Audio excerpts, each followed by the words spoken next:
Hello, my name is Vicki, and I am going to be teaching you how to make low-carb muffins today.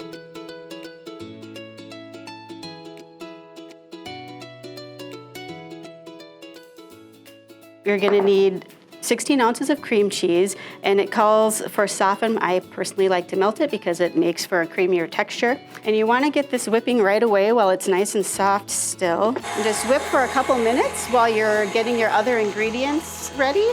Ingredients you use: half a cup 0-calorie sweetener. I like to use Swerve, 1/4 of a teaspoon of xanthan gum, 1/4 cup of blueberries, half a teaspoon of vanilla. You can use 2 to 4 eggs. I personally like using 2 eggs because I think 4 makes the batter a little bit runny.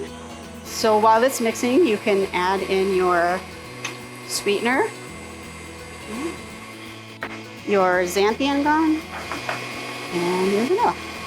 While you're mixing your ingredients, go ahead and get your oven going. If you haven't already preheated it, 350 is what you want to bake it on, and it takes about 20 minutes. The recipe says this makes 12 muffins, using 1/4 cup per muffin.